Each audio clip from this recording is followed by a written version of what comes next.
the importance of that is that at first, in that division between idealized and persecutory relationship, there is, of course, an effort to have a maximum of good relationship and a minimum of bad ones. And there are certain defense mechanisms that are the earlier or old defenses that predate those that Freud had discovered and described from more advanced and mature mental functioning. These primitive defense mechanisms are, first of all, splitting, meaning an active effort to sharply separate ideal from persecutory, from bad experiences, to protect one within an ideal segment of experience. Neurobiologically, each affect has different channels and neurotransmitters and structures.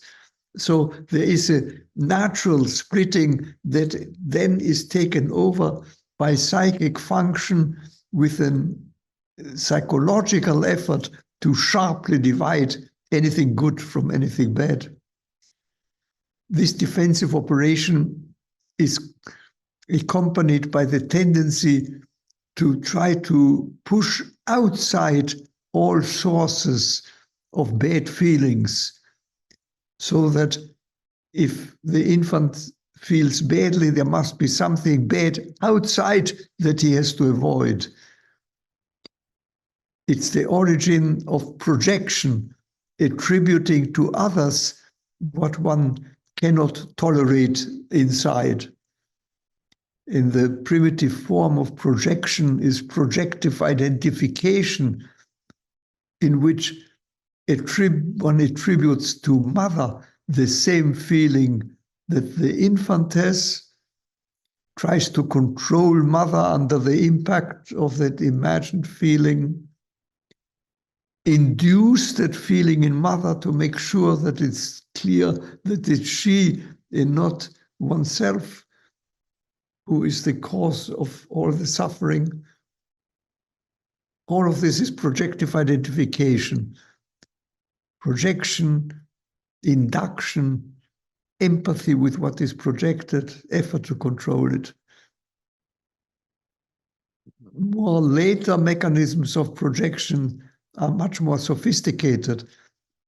Something one can't control is now unconscious, repressed. One projects it onto another person, but one is no longer connected with it. These are the more mature forms of projection, in contrast to projective identification.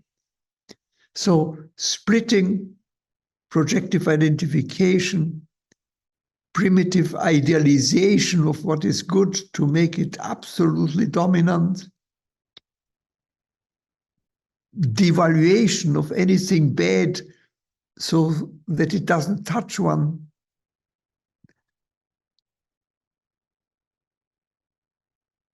The effort to not let past bad experiences affect our present feeling, that is denial, is another primitive mechanism.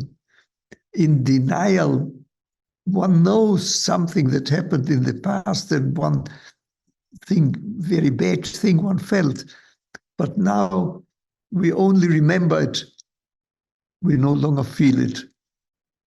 It is an effort to disconnect the cognitive memory from the affective experience. So all these are primitive mechanisms of functioning before the integration of idealized and persecutory relationship. So there is the earliest periods, pure affects and conflicts and among affects affect the infant.